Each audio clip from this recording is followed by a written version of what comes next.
참 하나님이 아니면 생각할 수 없었던 그 구원의 길이 있습니다.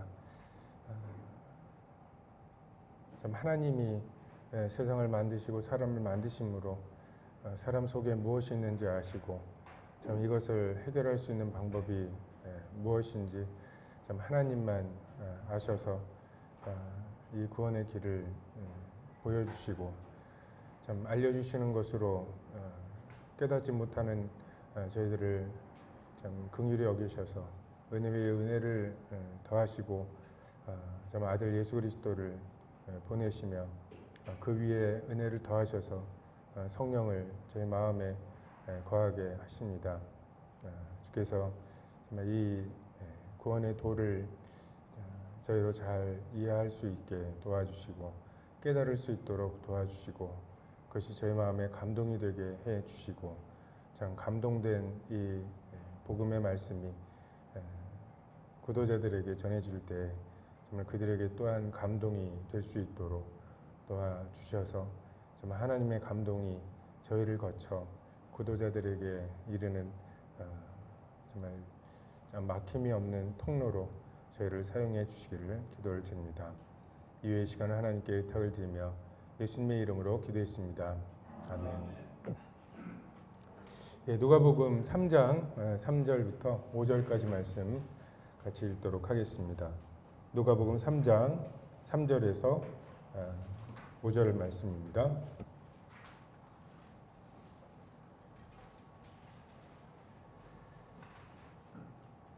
같이 읽겠습니다. 3절입니다. 시작. 요한이 요단강 부근 각처에 와서 죄사함을 받게 하는 회개의 세례를 전파하니 선지자 이사야의 책에 쓴 바 광야에서 외치는 자의 소리가 있어 이르되 너희는 주의 길을 준비하라 그의 오실 길을 곧게 하라 모든 골짜기가 메워지고 모든 산과 작은 산이 낮아지고 굽은 것이 곧아지고 험한 길이 평탄하여질 것이요. 5절까지입니다. 자, 저희가 네 번에 걸쳐서 구원이란 무엇인가, 하나님의 주권과의 화해이고 내 마음에 이래라 저래라 하시고 계명을 주시고 영생이 무엇인지 부활이 무엇인지 심판이 무엇인지 이런 부분들에 대해서 나눴고요. 그래서 구도자들에게 이런 이야기들을 전하고 이게 성경에서 말하는 죄고 이게 성경에서 말하는 구원이라고 이야기했을 때 만약에 그 구도자가 저 구원받고 싶어요 라고 말한다면 우리가 그것에 대해서 어떻게 반응해야 할까? 어떤 말을 그 구도자에게 해야 할까?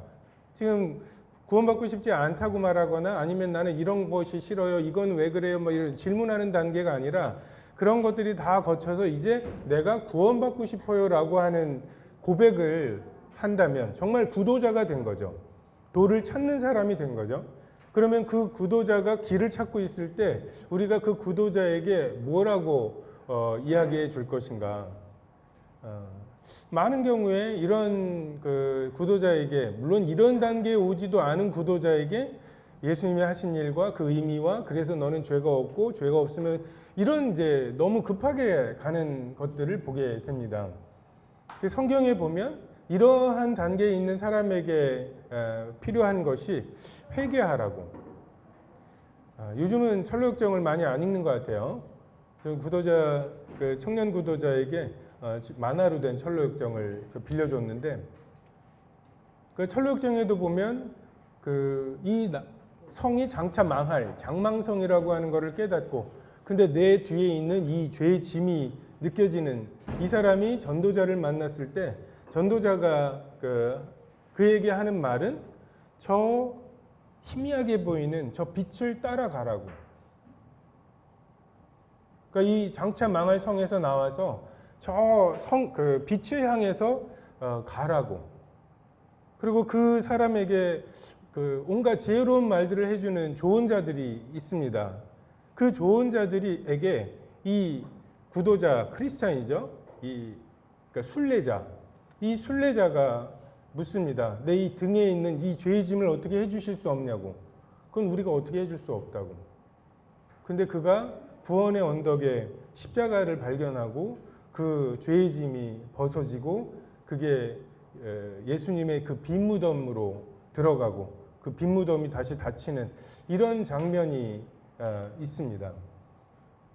그러니까 구원에 대한 세 가지 오해를 말씀드리죠. 첫 번째 오해, 사람들은 구원받고 싶어 한다. 또는 우리 아이들은 구원받고 싶어 한다. 구원받고 싶은 사람 하면은 다 손을 들어요. 그게 구원받고 싶은 줄 착각하는 것. 우리는 가장 두려워하는 게 성경에서 말하는 구원입니다. 그 죄 못 지을까봐, 내 맘대로 못 살까봐. 그게 그렇게 두려운 거고, 그래서 세상 사람들도 그렇게 공부하잖아요. 왜요? 돈이랑 권력이 있어야 내 마음대로 살 수 있으니까. 돈과 권력이 없는 게 왜 그렇게 두려운 일이에요? 내 마음대로 못 사니까잖아요. 내 마음대로 살지 못하게 하시고 하나님의 뜻대로 살게 해주시겠다고 하는 게 구원이라면 정말 그 구원을 받고 싶어 하지 않는, 죄사함 받고 싶어 하는 거죠. 위로받고 싶어 하는 거고. 또 하나가 구원받는 것은 쉽다고 하는 오해가 있습니다. 성경에 어디에 그 구원받는 게 쉽다라는 말을 지지해주는, 인용할 만한 구절이 있나요? 바늘기로 낙타가 들어가는 것만큼 100세의 아브라함이 그 경수가 끊어진 사라에게서 아들을 낳을 수 있는, 처녀가 잉태하여 아들을 낳는, 이게 거듭나고 하늘로부터 나는 그 확률입니다. 우리에게는 가능성이 없다는 말씀을 끊임없이 하고 계시는데 구원이 쉽다고 자꾸만 이야기를 해요. 당하는 입장에서는 쉽죠. 하나님께서 우리를 구원하시는 입장에서 탕자가 정말 아버지가 달려나와서 탕자를 끌어안는다는 의미에서는 쉬운 일입니다. 하지만 가장 구원받는 것에 어려운 일은 구도자가 구원받고 싶어지는 것. 귀로 듣고 마음으로 깨달아 고침을 받을까 두려워함이라고. 암 환자가 암을 떼어낼까 봐 두려워하고, 물에 빠져 죽어가는 사람이 물에서 건져낼까 봐 두려워하는 이 하나님에 대한 오해, 이것이 가장 큰 장애물이고, 그래서 구원받는 것은 쉬운 것이 아닙니다. 그래서 학생들 중에도 헷갈리니까 어느 캠프 가면 구원은 쉽다 그러고 저는 굉장히 어렵다고 말하고, 그래서 구원에 대해서 쉬운 거예요? 그래서 어려운 거예요? 라고 묻더라고요. 제가 그런 얘기를 합니다. 방주에 들어가는 것이 쉬운 것이냐 어려운 것이냐. 어려운 것입니까? 쉬운 것입니까? 헷갈리죠. 쉽다고 말하는 것도 잘못된 건 아니죠. 어렵다고 말하는 것도 잘못된 건 아닌, 딱 그겁니다. 구원받는 것이 걸어 들어가면 돼요.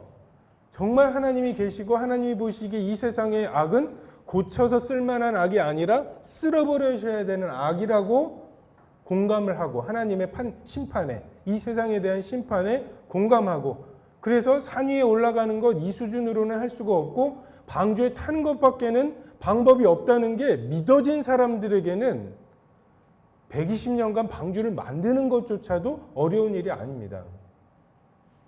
근데 그게 안 믿어지는 사람들, 바벨탑 정도 쌓으면 되지 라고 생각하는 사람들은 정말 자기의 모든 주권을 내맡겨야 되는 이 하나님의 구원의 방법, 이것은 정말 받아들이기 어려운 거예요. 정말 어려운 것이기도 하고 정말 쉬운 것이기도 한, 근데 우리가 이것을 그냥 쉬운 거야, 믿기만 하면 돼. 믿는 게 뭐예요? 믿는 건 곧 영접하는 거야. 영접하는 건 뭐예요? 마음을 열고 예수님 내 마음에 들어와 주세요라고 기도하는 거야. 이런 식으로 해서 쉽다고 말하는 것은 성경에서 말씀하시는 바가 아닙니다. 세 번째 오해가 구원받기 위해서 우리가 해야 할 일이 없다. 행위로 구원받을 수 없다라는 말과 우리가 구원받기 위해서 해야 할 일이 없다라고 하는 말은 전혀 다른 말입니다. 성경은 구원받기 위해서 우리에게 요구하는 것이 있습니다. 회개이죠. 그러니까 우리는 회개하고 하나님은 믿음을 주시는, 이게 하나님의 구원의 방법입니다. 이게 우리의 신앙생활 전반에 걸쳐서 우리의 역할과 하나님의 역할이에요. 근데 마치 우리는 가만히 될 놈 될 거야, 예정하셨으면 믿을 거야, 뭐 이런 식으로 숙명론적으로 구원에 대한 문제를 대하고, 그냥 또 어려서부터 교회 다니는 학생들이 그런 경우들이 많아요. 20살 무렵엔 되겠지. 안 되겠어? 막 이런. 근데 하나님께서 회개에 대해서 요구하시고, 그러니까 우리가 그것에 반응하도록 안내하는 것이 필요합니다.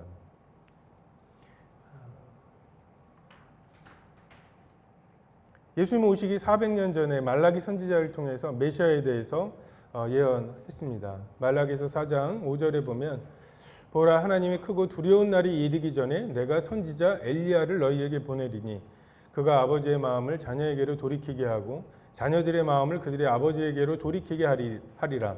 돌이키지 아니하면 두렵건대 내가 와서 저주로 그 땅을 칠까 하노라 하시니라. 자, 메시아가 오시는 여호와의 크고 두려운 날이 오기 전 그 징조는 선지자 엘리야를 보내는 것이었고, 예수님께서는 침례 요한을 그 선지자 엘리야라고 말씀하시죠. 그가 와서 자녀들의 마음을 돌이키는 것, 아버지의 마음을 자녀에게로 돌이키는 것, 이것이 엘리야의 역할이고, 사복음서의 모든 사복음서가 다 침례 요한으로 시작을 합니다.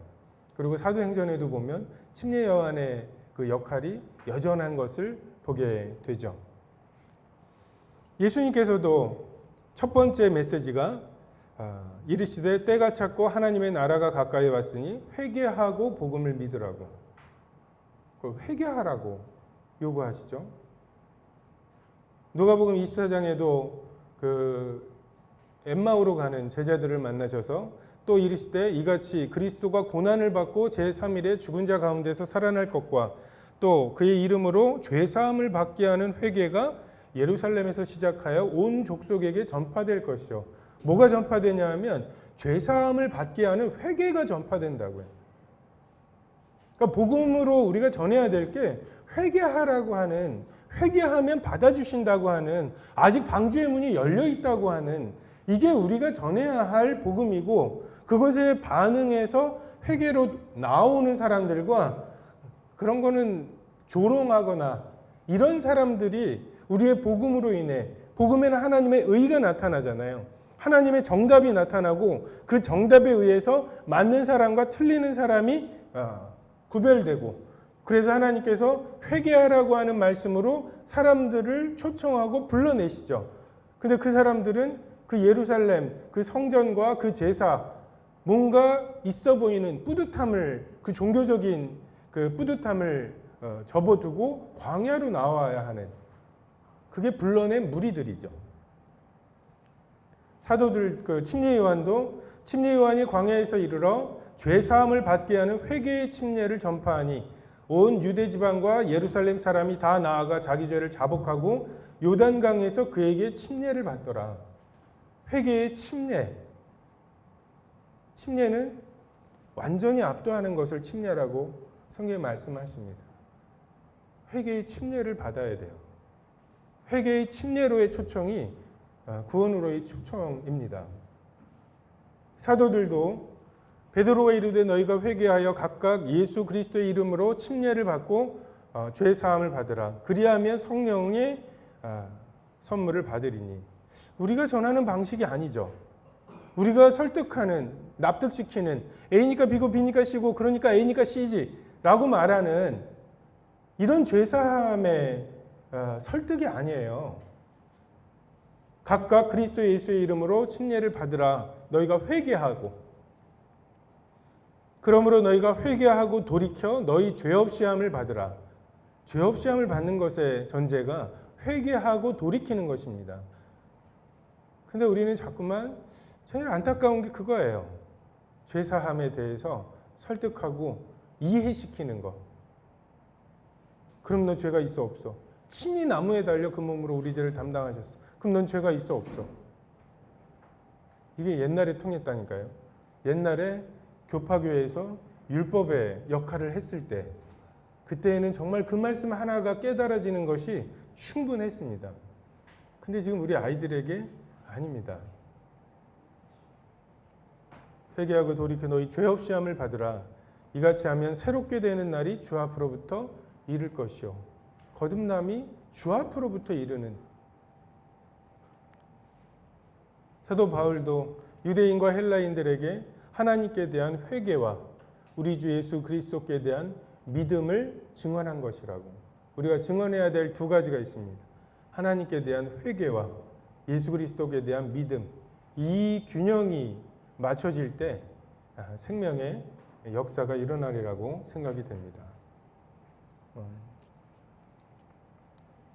회개의 의미는 우리 누가복음 3장에 읽은 본문의 말씀처럼 요한이 요단강 부근은 각처에서 와서 죄 사함을 받게 하는 회개의 침례를 전파하니 선지자 이사야의 책에 쓴 바 광야에서 외치는 자의 소리가 있다고.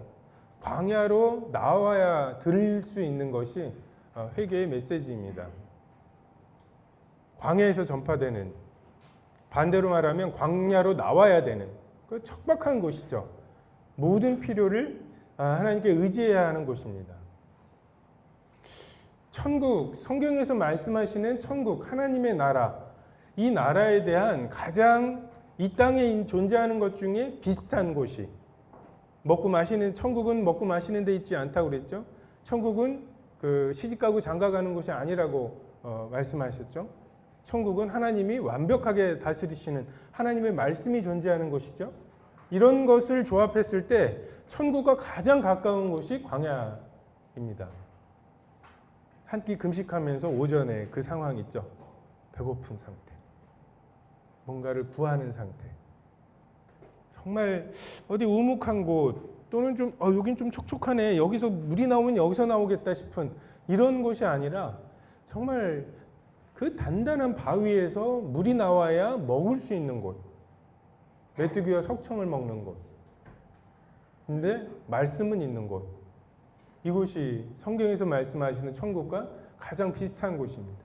우리는 천국 하면 떠오르는 게 극락이죠. 천도복숭아 있고 막 이런데, 이런 곳을 하는데 먹고 마시는 곳이 아니라니까요. 천국은 그게 기쁨이고 그게 우리에게 만족을 주는 것, 그것에 우리가 익숙해 있는 채로 천국에 가면 먹을 게 없어요. 즐거울 게 없어요. 거기는 하나님만 계셔요. 근데 하나님하고 친하질 않아요. 하나님하고 교제할 만한 게 없어요. 그럼 정말 지옥 같은 곳이죠. 예루살렘 성전의 화려함이나 제물을 드렸다고 하는 뿌듯함을 뒤로하고 뭔가 웅성웅성대고 그 광야에서 누군가가 외치고 있대. 옷 입은 거 보니까 엘리야처럼 입었어 라고 하면서 혹시나 나는 아직 준비가 안 돼 있는데 침례 받으라고 가가지고서 듣는 소리가 또 좋은 소리도 아니죠. 오, 여기까지 오셨어요. 얼마나 힘드셨어요 라고 하는 소리도 아니에요. 이 독사의 자식들아, 누가 너희를 가리켜 회개하게 하냐고. 회개한다고 고백만 하지 말고 회개에 합당한 열매를 맺으라고 하면서 우리의 삶을 터치하고 죄에 대해서 계속 지적하고, 근데 그것에 반응해서 그게 당신이 말하는 그 메시지가 사실이라면, 그리고 당신이 엘리야가라는 게 맞다면 여호와의 크고 두려운 날이 임할 거 아니에요. 제가 죄인임을 인정하고 당신에게 침례를 받겠습니다. 이게 요한의 침례의 의미입니다. 다 모든 사람들 앞에서 요한의 침례, 지금 요한이 하늘에서 온 자냐 아니냐 그 종교 지도자들 사이에서 논쟁이 되고 있었던 때였잖아요. 근데 내가 성전에서 제사장들이 나에게 해주는 너 의로운 사람이야, 너처럼만 율법 지키면은 충분해 라고 말하는 것에 내가 만족하지 못하고 내가 당신에게, 그리고 당신의 그 메시지 앞에, 광야에서 외치는 자의 그 회개하라는 메시지 앞에 내가 굴복하겠습니다. 그리고 메시아를 고대하겠습니다. 이게 요한의 회개의 침례죠. 그러니까 자기의 죄를 깊이 깨닫는 거예요. 자기의 죄로 압도당하는 것입니다. 내가 정말 죄인이구나 라고 하는 것을 깨닫게 되는 것, 이게 광야로 나아가서 우리가 받아야 할 침례이고 우리가 구도자들을 인도해야 할 곳입니다. 교회놀이 하지 못하도록, 교회에서 그냥 먹지도 못할 그 빨간 벽돌로 고춧가루 만들고 막 해가지고서 이게 김치야 어쩌고 막 하면서 교회놀이 하는 막 그런 것, 약간의 종교적인 활동과 예배에 자기가 참여하고 있다는 거랑 막 이런 걸로 뭔가 자기가 하나님께 좀 가까이 간 건 줄 착각하는 사람들에게 너가 가야 할 곳은 이곳이 아니라고 끌고 나와서 광야로 갖다 놓고 여기서 하나님을 기다리라고. 탕자가 그러했죠. 허랑방탕한 그 먼 곳에 그 돼지가 먹는 쥐염 열매 그거조차도 포기하고 아직 아버지 집에 풍요로움이 없는 정말 그 척박한 과정, 이게 광야예요. 이제 세상, 이건 망할 세상이라는 것을 깨닫게 됐어요. 여기에 지금 내 마음을 두거나 하면 안 된다는 것을 알게 됐어요. 거기선 나와요. 클럽 가고 막 이러는 것으로 자기의 허무함을 좀 달래보던 이것을 멈추고, 근데 이제 아직 하나님께로부터 오는 이런 그 풍요로움은 경험하지 못한 정말 그 중간 과정을 우리가 그들과 함께 한 걸음 한 걸음, 아버지가 아직 기다리고 계셔. 너 돌아왔다가 그냥 돌아갈까봐 불도 못 끄고 그 현관에 불도 안 끄고 주무시는 분이야. 하나님의 한 걸음을 더 갈 만한 믿음을 도와주면서 그 구도자들을 광야로, 회개로 이끌어주는 것, 이것이 우리가 해야 할 하나님께 대한 회개와 예수 그리스도께 대한 믿음의 역할이죠.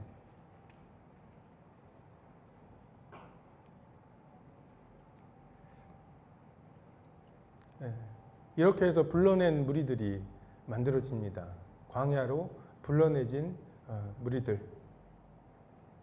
광야라는 장벽을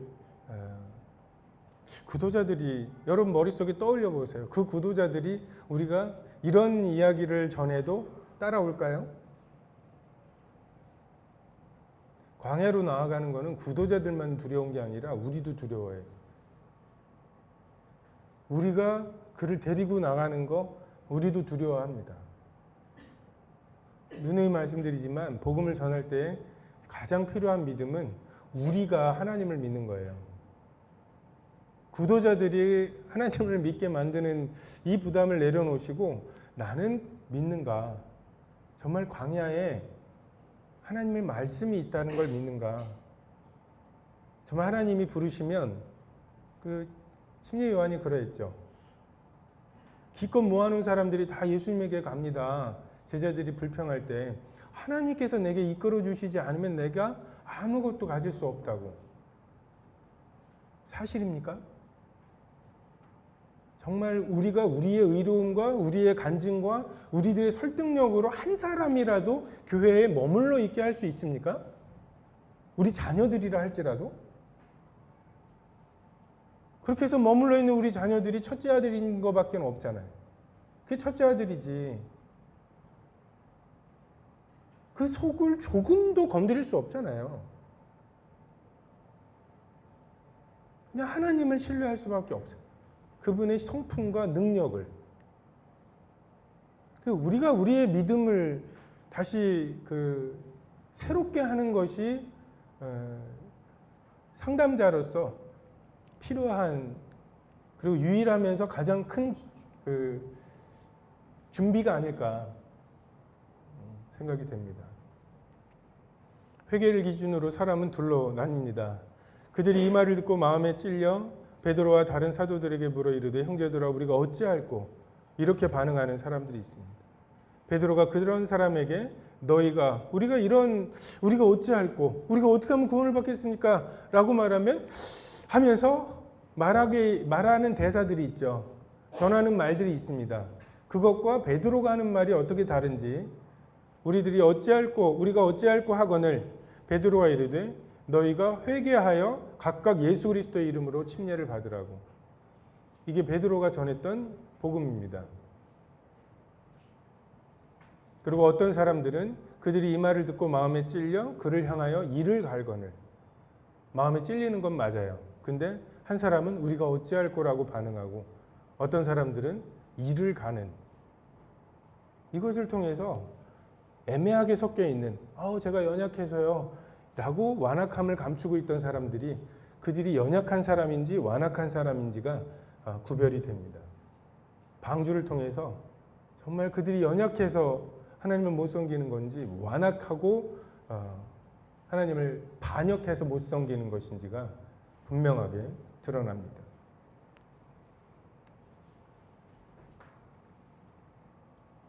복음을 전할 때 사람들을 광야로 이끌어야 하고, 너희 오병이의 기적 이후에 예수님께서 나를 보내신 이의 뜻을 행하려 함이니라. 나를 보내신 이의 뜻은 내게 주신 자 중에 내가 하나도 잃어버리지 않고 마지막 날에 다시 살리는 이것이라고.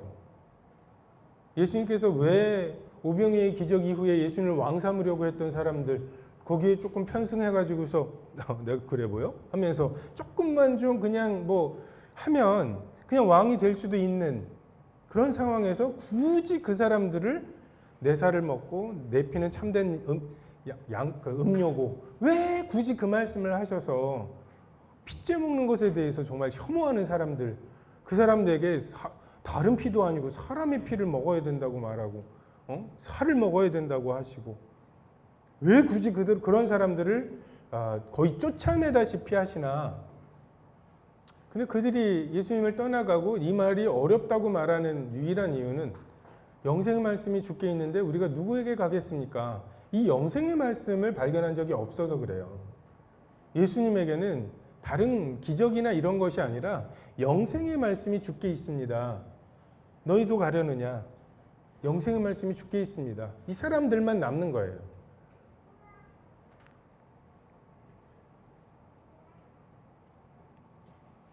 오병이의 기적 이후에 예수님께서 이렇게 사람들을 골라내셨던, 왜요? 내게 주신 자 중에 하나도 잃어버리지 않으시려고. 이렇게 해야만 예수님께 주신 자 중에 하나도 잃어버리지 않을 수 있습니다. 광야에 선지자 때문에 나왔던 사람들이 선지자는 없고 부드러운 옷 입은 사람들만 있는 것으로 실망하지 않도록 우리가 조심해야 되는, 부드러운 옷 입은 사람을 찾으러 온 사람들을 실망해서 가는 것을 두려워할 게 아니라 반대로 선지자, 광야에서 외치는 자의 소리가 있다길래 왔는데 그렇게 외치니까 사람들이 다 떠나가고 뭔가 조금 좀 고상하게 조금 잘 포장해서 그 사람들을, 이 사람 저 사람을 다 받을 생각으로 복음을 전하다 보면 부드러운 옷 입은 사람은 편안함을 느끼면서 남아 있어요. 근데 선지자를 찾으러 온 사람들이 여기는 없구나 하고서 떠나가는, 예수님은 그걸 두려워하셨어요. 아버지께서 내게 주신 자 중에 하나를 잃어버릴까 봐, 그 메시지가 헷갈릴까 봐, 떡 먹고 배부른 사람들하고 영생의 말씀 때문에 남아있는 사람이 섞일까 봐 예수님 그것을 두려워하셨고 우리도 그것을 두려워해야 마땅합니다. 교회가 너무 다양한 사역으로 분주하지 않도록 조심해야 할 필요가 있습니다.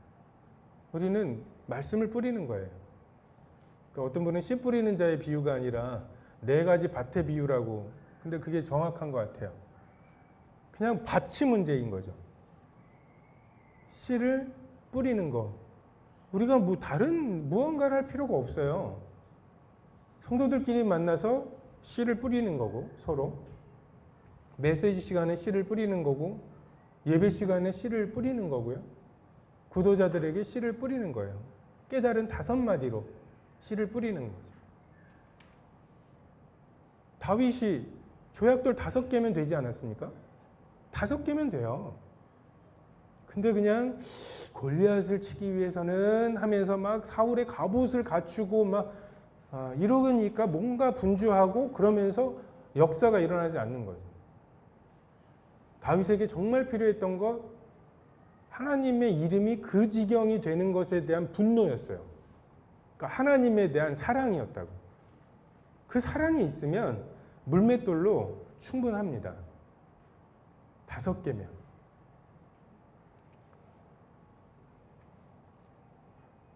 또 이르시되 그러므로 전에 너희에게 말하기를 내 아버지께서 오게 하여 주지 아니하시면 누구든지 내게 올 수 없다 하였노라. 이게 예수님 막 실망하시고 막 사람들 떠나가면 막 상처받으시고 그러지 않으셨어요. 아버지께서 내게 오게 하여 주시지 않으면, 아버지와 그 아들과 그 아들의 소원대로 계시를 받는 자 외에는 아버지를 아는 자가 없는.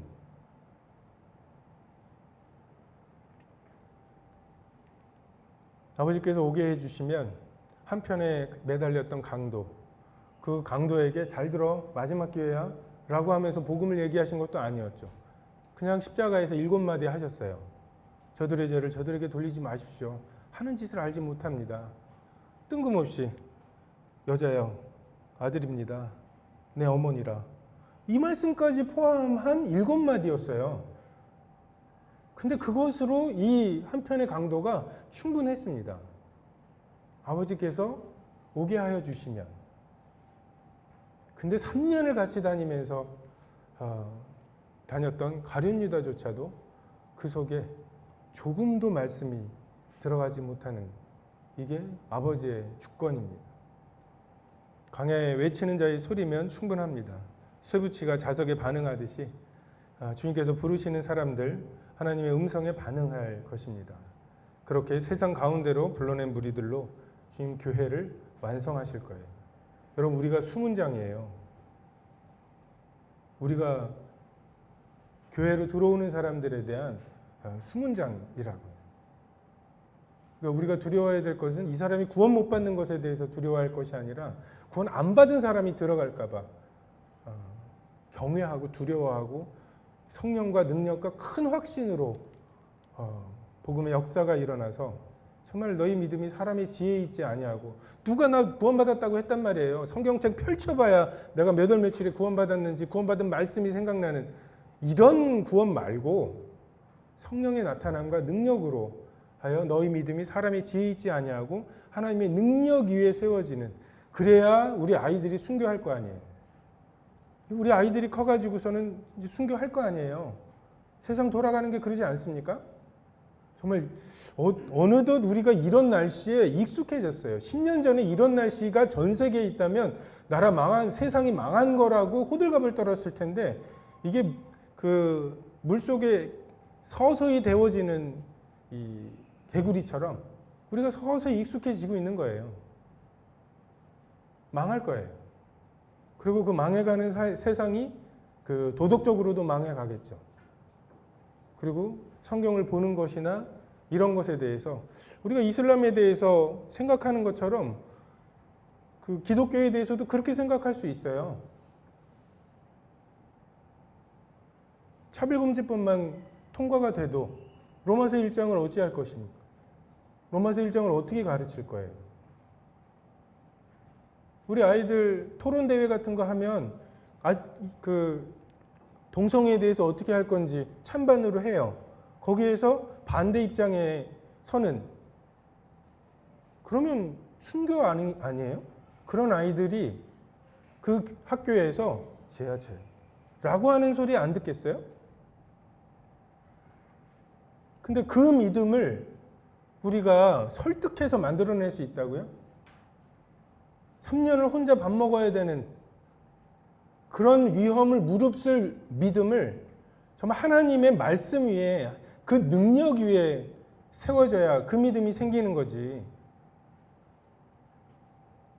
우리가 우리 아이들 너무 사랑한다고 착각하지 마세요.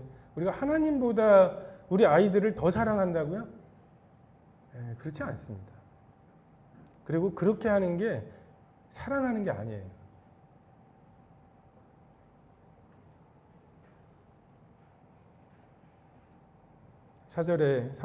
누가복음 3장 4절에 선지자 이사야의 책에 쓴 바 광야에서 외치는 자의 소리가 있어 이르되 너희는 주의 길을 준비하라.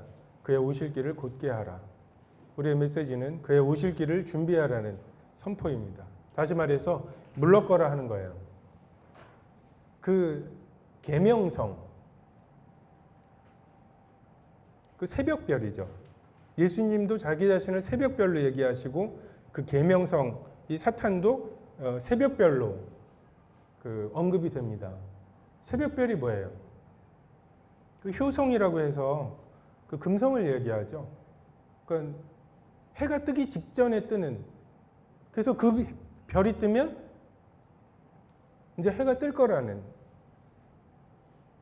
그러니까 옛날에 그 물러거라 하는 거예요. 이게 루시퍼가 해야 됐었던 역할이죠. 하나님에 대해서 이분이시다 라고 하는 것, 피조물 중에 으뜸이지만 도저히 다가갈 수 없는 그분이시다 라고 하는 것을 하는 역할이 루시퍼가 해야 했던 역할이고, 근데 이제 예수님께서 그 역할들을 하시는 거죠. 여호와의 크고 두려운 날이 이르기 전에 엘리야가 오고, 엘리야가 온 다음에 메시아가 오고, 근데 그게 다 이루어졌잖아요. 그럼 여호와의 크고 두려운 날이 이를 거라고 하는, 그리고 이제 그 역할들이 우리에게 주어졌습니다. 주의 길을 준비하라. 그의 오실 길을 곧게 하라고. 반역의 칼을 내려놓고 투항하라고. 타이타닉과 침몰하고 있으니까 예수 그리스도라고 하는 구명정에 타라고. 복음은 아직 그게 자리가 있다고. 네 자리가 아직 있다고. 그리스도의 남은 고난이 아직 남아 있다고. 너의 몫이 있다고. 이게 복음이고, 투항하면 받아주신다고 하는, 그냥 살려주시는 정도가 아니라 이제 너희를 군사로 삼으셔서 너희에게 영원한 분깃이 있게 해주신다. 이게 침례 요한이 했던 역할입니다. 율법으로 모든 입을 막고 온 세상으로 하나님의 심판 아래 있게 하시는 것, 율법으로 죄를 깨닫는 것, 정말 문둥병이 온몸에 발하는 것, 정말 내가 죄인이라는 것을 처절하게 경험하는 것. 로마서 1장으로 그냥 교과서로 배우는 죄 말고 정말 내가 죄인인 것을 처절하게 깨닫는 것을 말씀하십니다. 그리고 죄의 뿌리가 있다는 것, 율법이 들어온 것은 범죄를 더하게 하는 것, 정말 율법이 내 속에 죄를 더하게 만드는 역할을 하는, 정말 내 속에는 하나님에 대해서, 하나님의 법에 대해서 정말 조금도 굴복하려고 하는 마음이 없는, 말씀하시기 전에는 생각도 안 하던 죄를 말씀하시니까 더 짓고 싶은, 그것에 굴복하고 싶지 않아 하는, 그러니까 단지 실수로 죄를 짓는 게 아니라 내 속에 거역하고 반역하는 마음, 이게 있다는 것을 발견하는 것, 이것이 회개의 과정이고 주의 길이 곧게 되는 아이러니한 방법입니다. 모든 골짜기가 메워지고 모든 산과 작은 산이 낮아지고 굽은 것이 곧아지고 험한 것이 평탄하여지는, 지금은 골짜기가 많습니다. 힐링의 시대죠. 자기 연민의 시대입니다. 이렇게 풍요로운 세상에서 너무너무 자기를 불쌍히 여기는 사람들이 많아요. 사탄이 그것에 틈타서 친구처럼 행동합니다. 배고프지? 40일 굶었어? 아유, 야, 십자가를 지고 가야 돼? 야, 그냥 여기에서 뚝 떨어졌는데 천사들이 너의 발을 딱 받들어서 멋지게 착지하면 여기 종교 지도자들이 너를 인정해 줄 거고, 그러면 그렇게 어렵게 사역할 필요 없잖아. 정말 내 친구인 것처럼 다가와서 너 이것만 따먹으면 너 하나님처럼 돼. 그걸 못하게 하셨어. 하나님도 참 40일을 굶은 사람한테 야, 떡을 만들어 먹으라고 하셔야지 어떻게 말씀 하나를 기다리라고 하시니 하면서 굉장히 우리랑 친한 척해요.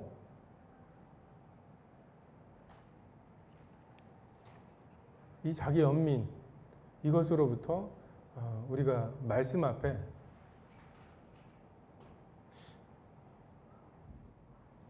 우리 자신이 어떠한지, 이런 줄 알고 있으니까 이런 취급이 자기 연민이 되는 거예요. 자, 진화론에 의해서 하이에나가 우리들의 기준입니다. 우리 하이에나처럼 살아서 여기까지 진화되어 왔어요. 그런데 우리가 하이에나 치고는 꽤 고상하게 살죠. 그죠? 왕따 금지법 뭐 이런 것도 만들고, 원래는 왕따를 시켜가지고 그 DNA가 섞이지 않게 만들어야 되잖아요. 그죠? 그 열악한 DNA들은 그 섞이지 못하게 하고 막 이래야 돼요. 진화론에 따르면. 그런데 우리가 그렇게 진화됐으면서 우리는 또 그래도 소수자들에 대해서 포용을 하고 또 뭐 이렇게 장애인들이나 이런 사람들을 위해서 뭔가 하고 굉장히 뿌듯한 거예요. 자기가 굉장히 의롭게 살고 있다고 생각을 하는 거예요. 왜? 기준이 하나님의 영광이 아니라 그 하이에나니까. 반대로 자기가 하나님이니까 둘 중에 모든 걸 먹게 하신 게 감사한 게 아니라 이건 왜 못 먹게 하셨어? 라고 되는 거예요. 이것도 못 먹는 불쌍한 자기 연민에 빠지고 정신 차려야 돼요. 사탄이 그 자기 연민, 지금 이게 대세예요.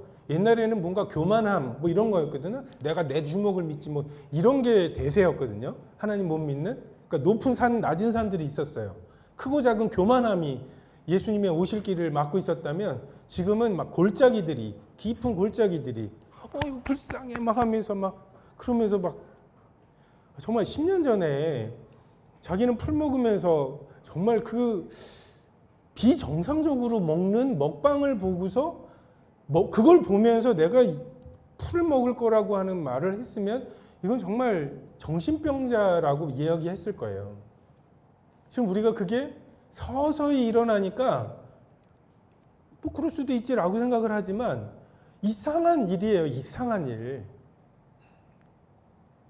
그런 시대에 살고 있으면서 뭐 우리가 뭐 보통 보면은 교만함보다는 연약 이 뭔가 자기 연민 그리고 자기가 부족해서요 막 이렇게 말하는 사람이 좀 쉬워 보이죠. 이 사람들 그냥 위로받고 싶은 거예요. 많은 경우에 근본적으로 고침을 받고 싶어하는 게 아니라 그냥 토닥거려주고 막 이걸 교회 놀이하고 있는 거라고. 그러니까 우리가 그것에 자주 속아요. 우리 자신에 대해서도 그렇고. 산들이 낮아져야 합니다. 너는 나 외에 다른 신들을 내게 두지 말지니라. 나 외에 만족할 만한 것을 두지 말고 광야에서 하나님이 공급하시는 것을 기대하고 기다릴 것이 필요합니다. 굽은 것이 곧아지고 험한 길이 평탄해져야 되는 정말 내가 주인이고자 하는 그 욕심 때문에 얼마나 우리가 이게 배배 꼬았습니까?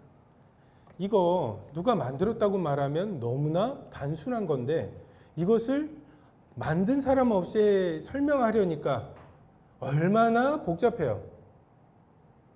정말 이 우주와 이 만물과 사람을 만든 사람 없이 설명하려고 보니까 얼마나 복잡하고 전에도 말씀드렸지만 저희가 무신론을 믿지 않는 이유는 무신론은 나에게 너무 많고 다양한 믿음을 요구해요. 1교시에 생물 시간에 되려다 보니까 됐다고 말하고 2교시에 윤리 시간에 의미 있게 살아야 된대요. 진로 시간에 스티브 잡스처럼 살아야 된대요. 왜요? 왜 스티브 잡스처럼 살아야 돼요? 왜 세상을 변화시켜야 되죠? 왜 세상을 정복을 해야 되죠? 왜 업적을 남겨야 되죠?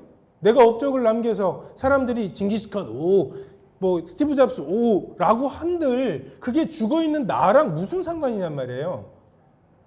1교시에 배운 진화론에 따르면 나는 내가 죽었는데 아무것도 없네? 라고 하는 걸 인식조차도 못하는 무로 돌아갈 거 아니에요. 그래놓고 4교시에 생명 존중 교육을 해요. 생명은 존중돼야 된대요. 자살하면 안 된대요. 왜요? 아니 왜 자살하면 안 돼요? 세상 이렇게 살기 어려운데? 정말 어제 자면서 에어컨 없이 이 여름을 지내려면 얼마나 힘들까? 아니 그 힘든 게 싫어서 내가 자살한다고 할 때 왜 안 된다고 말할 수 있냐고요. 내가 돈 때문에 이 사람 쐈어요. 그래서 돈을 가져갔어요. 왜 안 돼요 그게? 1교시에 배운 진화론에 따르면 1교시에는 뭐 아무것도 아니라고 말해놓고는 2교시에는 그렇게 살면 안 된다고 말하고 너무 다양하고 그때그때 다른 믿음을 되게 요구해요. 아니라는 증거죠. 그게 아니라는 증거예요. 그렇게 복잡할 리가 없어요. 하나님이 계시고 그분이 나를 만드셨고 나에 대한 목적이 있으시고 그 목적을 기준으로 나를 심판하실 거고 그래서 나는 내 목적이 무엇인지, 내 은사와 믿음이 무엇인지를 발견하고 그것에 부합하게 장사해야 되고 남겨야 되는 게 우리 인생의 목표이고, 하나님이 계시다는 것만 신뢰하면 그 모든 것이 믿어지는, 이게 사실일 수밖에 없습니다. 근데 똑똑한 척 그냥 베베 꼬아가지고서 그 꼬은 것의 끝을 아련하게 보내요. 한 140억 년 정도로.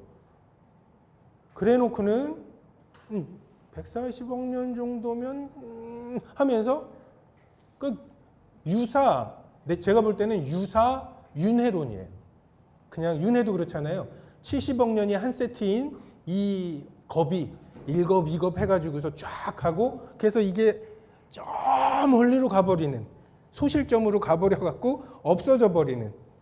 그래서 그 생각을 하지 말기로 하자고. 자, 어떻게 살아야 돼? 자타불이. 뭐 이런 걸로 해가지고서 그냥 도덕으로 가버리잖아요. 그 구분길이 곧아져야 돼요. 태초에 하나님이 천지를 창조하시니라. 이 선포 앞에 그것이 곧아져야 되고, 정말 온갖 부비트랩을 예수님이 혹시라도 들어올까봐 놨죠. 오다가 밟으면 터지게 만들고 막. 그런 것들이 사라져야 되죠.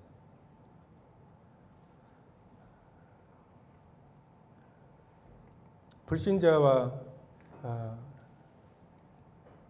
그러니까 안 믿는 사람과 불신자, 안 믿기로 한 사람들을 구도자로 만드는 것까지가 우리의 역할입니다. 자, 이걸 잊지 마세요. 우리가 해야 할 일은 구도자까지, 내가 구원받고 싶다, 어디가 길이냐 라고 할 때 그 철로역정에 나오는 전도자처럼 저 빛을 보고 따라가라고, 이것을 안내해주고, 거기에 우여곡절이 많아요. 다 겪어야 합니다. 우리 철로역정 한번 읽어보세요. 정말 너무 잘 우리의 구원과 성화의 관계, 과정과 영화로움에 대해서 정말 어떻게 이런 생각들을 했을까 싶은 것들이 가득 차 있습니다.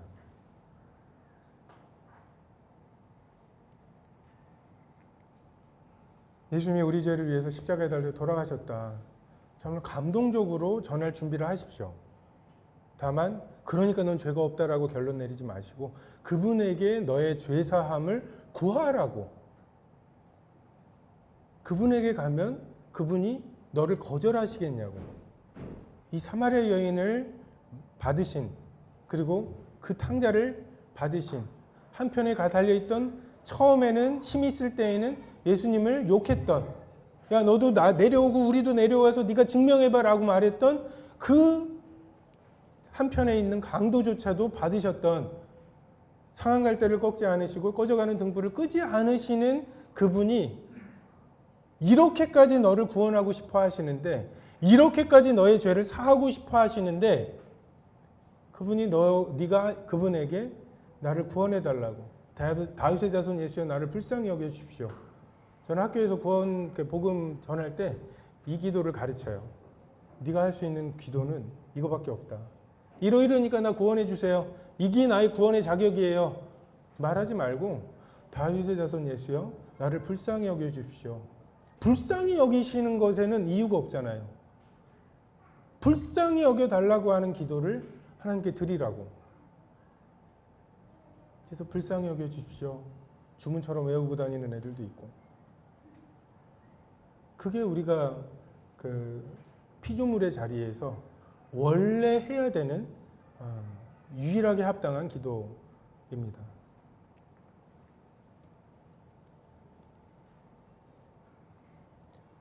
어떤 분들은 회개를 행위라고 말합니다. 여러분 회개는 회개에 합당한 열매를 맺으라고 말씀하셔요.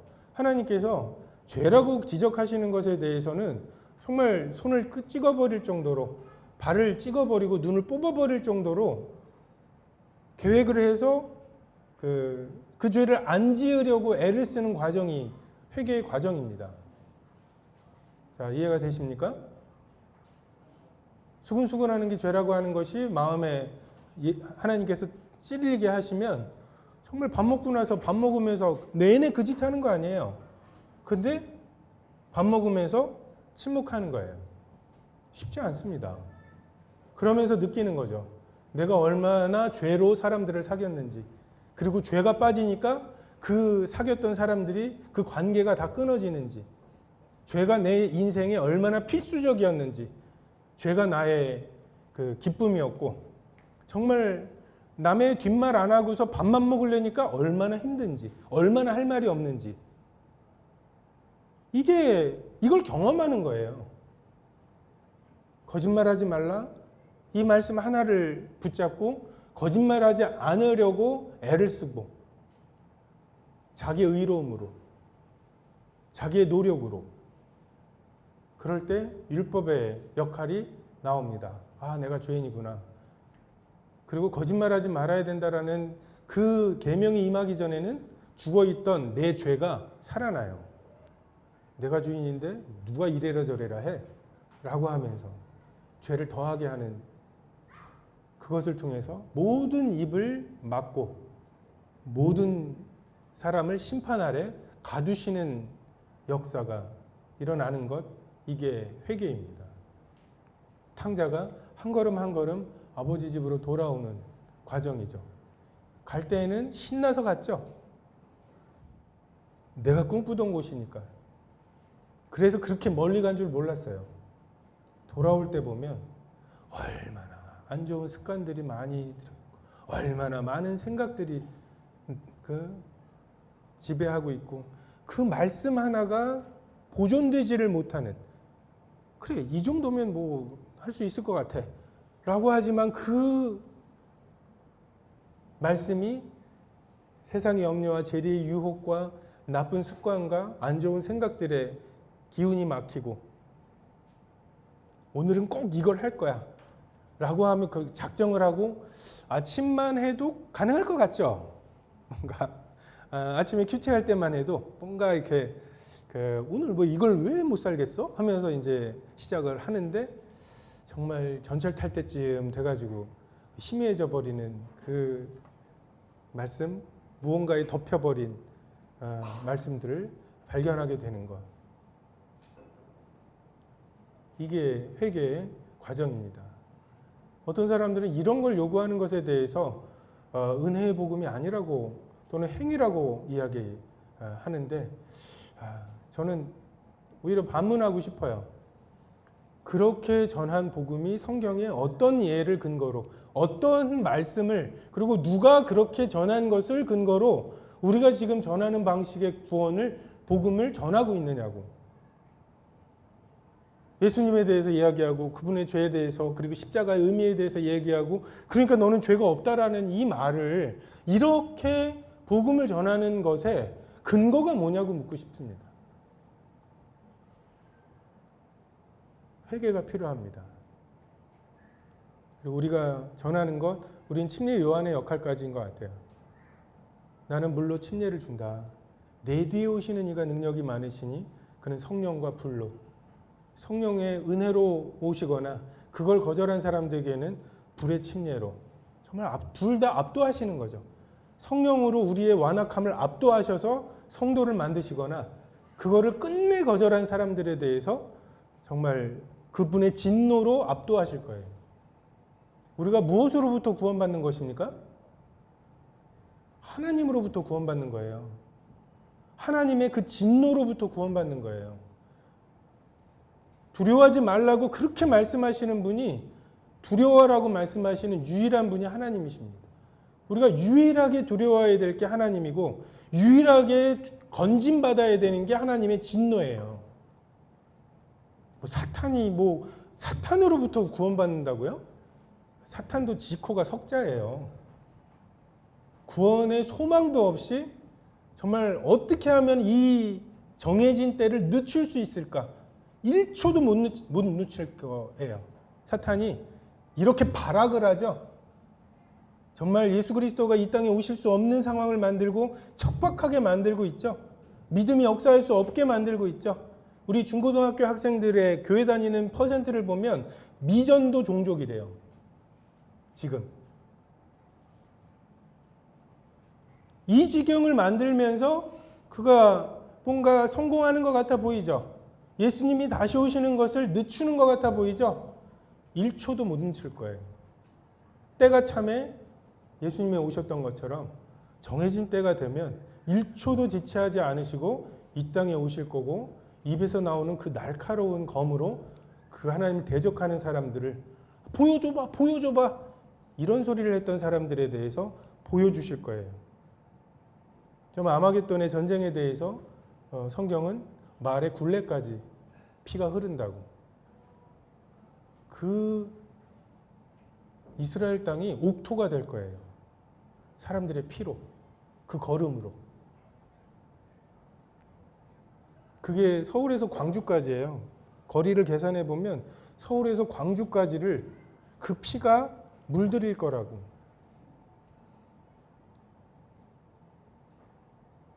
우리 여호와의 이 크고 두려운 날이 임하기 전에 엘리야를 보내셨고 예수 그리스도를 보내셨고, 정말 말세에 말을 살고 있는, 정말 커다란 불붙은 산 같은 것이 떨어진다. 이걸 어떻게 이해했겠어요? 지난 2000년 동안. 근데 지금 우리가 깨닫지 않습니까? 핵탄두가 대기권을 다시 들어올 때 그 세모나게 생긴 원뿔 모양의 핵탄두가 벌겋게 돼요. 이거를 하나님께서 요한에게 보여주셨다고 우리 해석할 수 있잖아요. 비유나 상징이 아니라 실제로 그게 떨어져서 인류의 4분의 1을 죽이고 그 선박의 3분의 1이, 이게 어떻게 되는 일이지? 우린 이해를 못할 2000년을 지냈지만 지금 우리가 그걸 이해하고 있지 않습니까? 충분히 그럴 수 있다는 것을 알고 있지 않습니까? 회개해야 합니다. 돌이켜야 돼요. 하나님께 구원의 말씀 전에 내가 무엇이 죄인지, 우리가 죄인이라고 깨달았다고 말하는 것들을 보면은 하나같이 진짜 하나님의 영광 앞에서의 죄가 아니라, 나 그렇게 죄인인, 그렇게 쓰레기인 줄 몰랐어요. 그러니까 다 고백이 나 자신에 대한 실망의 고백이에요. 난 이 정도는 되는 줄 알았는데 내가 이 지경이네요 라고 하는 고백이에요. 다시 말해서 자기 교만함에 대한 그 자각이에요. 나 이렇게 교만했었어요. 나 이 정도는 될 줄 알았어요 라고 하는 것이지, 정말 하나님께서 성령님을 통해서 죄에 대해서, 의에 대해서, 심판에 대해서 세상을 책망하시는 이 역사가 없이 우리가 우리 스스로 죄를 깨달을 수도 하나님께 나아올 수도 없습니다. 탕자가 돼지가 먹는 쥐염 열매만 충분했어도 안 왔을 거예요. 은혜가 필요합니다. 기도하겠습니다.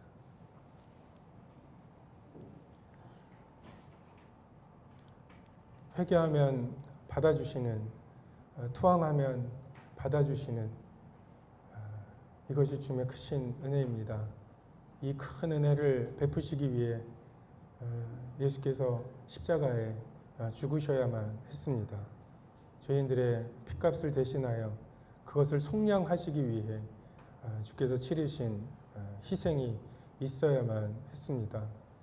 예수님이 그렇게 죽으셨어야만 저의 마음에 하나님이 우리를 사랑하실지도 모른다는 하나님의 사랑에 대한 신락 같은 확증이 비춰지는, 정말 그토록 연약하고 완악하고 정말 더디 믿는 저희들의 마음이었습니다. 저희들의 마음에 주님의 사랑의 한 조각을 비춰주시기 위해 아들 예수님의 죽으심이 필요했음에도 아들을 아끼지 아니하시고 우리 모든 사람을 위하여 내어주신, 믿지 않는 자들을 위해서도 피를 흘리신 주님을 생각하며, 그 성품을 생각하며 참 구도자들의 마음에 참으로 구도하게 하시고 어디가 길이냐고 묻게 하시고, 점점 멀어져가는 그 웅성거림을 두려워하며 다윗의 자손 예수여 나를 불쌍히 여겨달라고 외쳤던 그 맹인들의 외침이 저희들의 마음 깊은 곳에서 있게 해 주시길 원합니다. 구도자들에게 역사해 주실 뿐 아니라 말씀을 전하게 될 저희들의 마음에도 좀 주님께 대한 믿음을, 주님의 성품과 주님의 능력에 대한 믿음을 새롭게 해 주시는 그런 캠프가 되게 도와주시기를 원합니다. 감사를 드리며 이 모두를 우리 예수 그리스도의 이름으로 기도했습니다. 아멘.